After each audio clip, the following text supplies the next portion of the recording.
अस्सलामुअलैकुम दोस्तों, welcome to my channel. मेरा नाम है शेख आज़म। दोस्तों, हमारा जो सिलसिला शुरू हुआ था ना, वो डिस्टिंक्शन आर्टिकल वाला और एडजेक्टिवन वाला, वो आज ख़त्म हो जाएगा। हमने इस लेक्चर के 2 पार्ट्स ऑलरेडी पढ़ लिए हैं और आज पढ़ेंगे हम इसका तीसरा पार्ट। याद आया आपको कि मैं किस टॉपिक की बात कर रहा हूँ? जी, वो टॉपिक है adjective nach dem bestimmten article. जी हाँ, और आज है उसका थर्ड पार्ट और ये पार्ट है डाटिव और प्लूरल वाला। हमने नॉमिनेटिव और एक्यूजेटिव वाले पार्ट पढ़ लिए हैं, फर्स्ट और सेकंड पार्ट। आज है उसका थर्ड पार्ट। बेस्टिम्ड आर्टिकल क्या होते हैं? वो होते हैं दया दी दस। मैं इसका लिंक डिस्क्रिप्शन में दे दूंगा। हमने बेस्टिम्ड आर्टिकल पहले ही A1 कोर्स में पढ़ लिए हैं। इस लेक्चर के एंड पे फर्स्ट, सेकंड और थर्ड पार्ट की एक zusammenfassung यानी समरी, वो भी मैंने आपको बताई है। तो हम स्टार्ट करते हैं आज का लेक्चर डाटिव के साथ। डाटिव केस, आपको पता है कि दया जो है वो डाटिव केस में देम में कन्वर्ट हो जाता है। अब मैं आपको ये कुछ सेंटेंसेस के साथ बताता हूँ। Mit dem bunten Ball spielt das Kind। हमें पता है कि मित के बाद डाटिव आता है और बाल का आर्टिकल क्या होता है? दया बाल। तो इस तरह दया कन्वर्ट टू देम और देम के बाद बुंटन, ये क्या है? ये एक एडजेक्टिव है। It's mean colourful. और आप देखें कि जब एक एडजेक्टिव आया डाटिव के बाद तो इसके साथ एक an का इजाफा हो गया और उसके बाद क्या है? नाउन, जो कि बाल है। बच्चा खेलता है कलरफुल बाल के साथ। नेक्स्ट एग्जांपल देखें। Ich sitze auf dem bequemen Stuhl। मैं बैठा हूं एक आरामदेह चेयर पर। इस सेंटेंस में आपको पता है कि देम जो है ये एक डाटिव है और डाटिव के बाद एडजेक्टिव आ गया और वो है बेक्वेम। और मैंने आपको बताया कि जब भी एक एडजेक्टिव डाटिव के बाद आता है तो उसमें एक an का इजाफा होता है। जैसे कि इस सेंटेंस में बेक्वेम के साथ एक an का इजाफा हुआ तो ये बन गया बेक्वेमन। Ich sitze auf dem bequemen Stuhl। एक और एग्जांपल देखें। Ich unterhalte mich mit meinem lustigen Freund। कि मैं टॉक करता हूँ मेरे फनी दोस्त के साथ। इस सेंटेंस में देखें कि मित जो है ये एक डाटिव की प्रेपोजिशन है, जिसके बाद जो कि डाटिव आ गया और उसके फौरन बाद लुस्टिक। लेकिन डाटिव होने की वजह से लुस्टिक के साथ एक an का इजाफा हो गया जो कि लुस्टिगन बन गया। ये छोटी छोटी बातें आपको याद करनी पड़ेंगी क्योंकि ये लिखने में काम आती हैं। ये सेंटेंसेस है जब दया कन्वर्ट टू देम होता है। अब हम देखते हैं कि जब दी डाटिव में कन्वर्ट होता है तो क्या होता है। दी का डाटिव चूंकि दया होता है तो अब हम इसके साथ सेंटेंसेस बनाते हैं। Ich zeige der kleinen Schwester den Regenbogen। मैं छोटी सिस्टर को रेनबो दिखाता हूँ। नॉर्मली शस्त्र का आर्टिकल दी होता है लेकिन दी कन्वर्ट टू दया और दया के बाद क्या आया है? एक एडजेक्टिव और एडजेक्टिव के साथ एक an का इजाफा हुआ। इसमें भी दया वाले आर्टिकल की तरह एक an का इजाफा होता है। इसकी आप एक और एग्जांपल देखें। Ich gebe der netten Katze die warme Milch। इस सेंटेंस में खासे का आर्टिकल जो कि दी होता है ये दया में कन्वर्ट हो गया और नेट जो है ये एक एडजेक्टिव है और चूंकि ये डाटिव के बाद आया है, ये दया ये डाटिव है और इसके बाद आया है ये एडजेक्टिव और ये डाटिव के बाद आने की वजह से इसमें एक an का इजाफा हुआ और ये बन गया नेटन। और ये दया में कैसे कन्वर्ट हुआ, इसके लिए मैंने आपसे कहा कि मैं डाटिव और एक्यूजेटिव का लिंक डिस्क्रिप्शन में दे दूंगा तो आप उसको देख लीजिएगा। ये हम A1 में पढ़ चुके हैं। मैं देता हूं अच्छी कैट को गर्म दूध। एक और एग्जाम्पल देखें। Der klugen Freundin schenke ich das spannende Buch। Intelligent friend को मैं एक्साइटेड बुक गिफ्ट देता हूं। अब देखें, क्लूक जो है ये एक एडजेक्टिव है और फ्रेंडिन का आर्टिकल दी होता है और दी का डाटिव दिया होता है और डाटिव आने की वजह से क्लूक के साथ एक एन का इजाफा हो गया तो ये बन गया क्लूगन।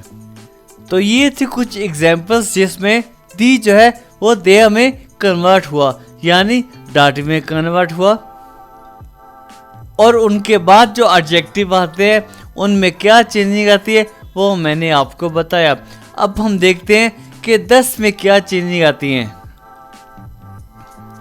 ये देखें, जैसे कि हमें मालूम है कि 10 आर्टिकल का डाटिव भी देम होता है। अब हम देखते हैं इसके कुछ सेंटेंसेस। इसका पहला सेंटेंस क्या है?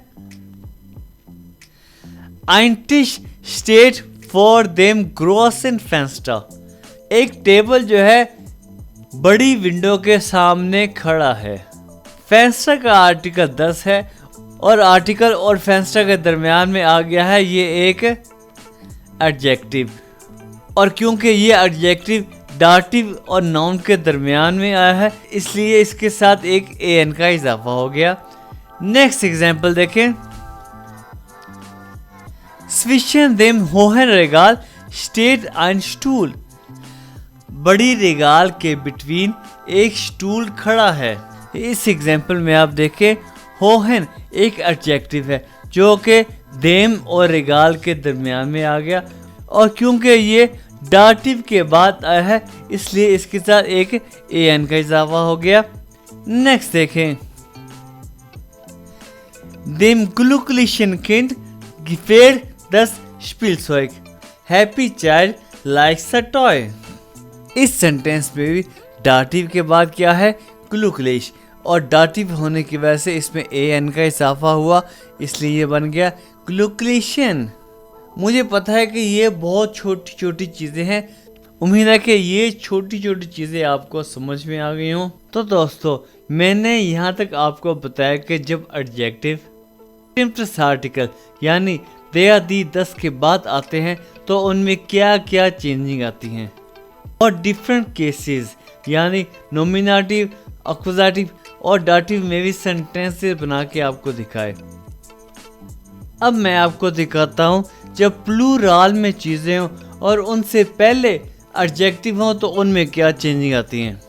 ये देखें, जैसे कि आपको पता है कि कोई भी नाउन हो इसका आर्टिकल दया हो, दी हो या 10 हो, तो जब वो प्लूरल होता है तो उसका article automatically convert to the.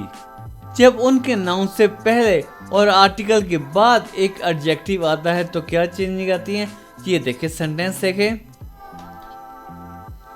Die bunten Blumen stehen in einer Vase। Colourful flowers एक गमले में खड़े हैं। इस सेंटेंस में जो है फ्लावर्स, ये चूंकि प्लूरल है तो इसका आर्टिकल दी हो गया जैसे कि मैंने आपको बताया। तो जो है ये एक एडजेक्टिव है, प्लूरल ब्लूमन के दरमियान में आया तो इसके साथ एक एन का इजाफा हो गया। नेक्स्ट एग्जांपल देखें। Die frischen Äpfel hängen am grünen Baum। इस एग्जाम्पल में एप्पल जो है ये प्लूरल है और फ्रिशन ये एक एडजेक्टिव है। ये एप्पल और दी के दरमियान में आया तो फ्रिशन के साथ एक एन का इजाफा हो गया। फ्रेश एप्पल्स जो हैं वो ग्रीन ट्री पर हैंग कर रहे हैं। तो दोस्तों, अब मैं आपको दिखाता हूँ इस लेक्चर की zusammenfassung यानी समरी। ये एक टेबल आपके सामने है, ये वो टेबल है जो अब पीछे पढ़ चुके हैं डिटेल के साथ।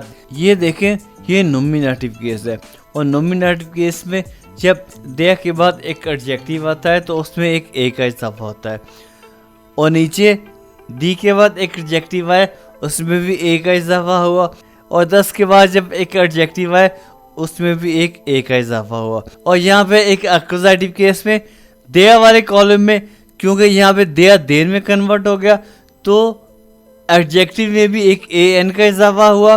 दी वाले कॉलम में वैसे का वैसे रहा, क्योंकि दी जो है वो एक्यूजेटिव में दी ही रहता है, इसलिए यहाँ ई ही रहा। और 10 वाले केस में क्योंकि 10 का एक्यूजेटिव 10 ही रहता है, इसलिए इसमें भी एक ए का इजाफा ही हुआ। और डाटी वाले केस में आपको पता है कि देयर कन्वर्ट टू देम, और एडजेक्टिव के साथ एक ए एन का इजाफा होता है। And the convert to there, इसके साथ भी एडजेक्टिव में एक ए एन का इजाफा होता है। And 10 convert also to them, और इसके साथ भी एक ए एन का इजाफा होता है। तो दोस्तों ये था हमारा कंप्लीट लेक्चर। एडजेक्टिव्स के साथ क्या क्या चेंजिंग आती हैं जब वो नाउन और उनके आर्टिकल के दरमियान में आते हैं, और इन डिफरेंट केसेस आपको बताया और आपको आसान तरीके से बताने की कोशिश की। अब ये लेक्चर हमारा इख्तिताम को पहुंचा है। उम्मीद है कि ये लेक्चर आपको अच्छा लगा हो। अगर आपको कोई क्वेश्चन हो आप मुझसे पूछ सकते हैं नीचे कमेंट करके, मुझे फेसबुक पे मैसेज करके, या फिर आप मुझे व्हाट्सएप पे मैसेज करके आप मेरा फेसबुक ग्रुप ज्वाइन कर सकते हैं। अगर आपने ऑनलाइन कोर्स करना हो तो आप फिर मुझे ज्वाइन कर सकते हैं। तो दोस्तों मेरे चैनल को सब्सक्राइब करना मत भूलिएगा। अब हम मिलेंगे अपने नए लेक्चर में। अपना बहुत ज़्यादा ख्याल रखिएगा, मुझे अब अपनी दुआ में याद रखिएगा। ओके, अल्लाह हाफिज़।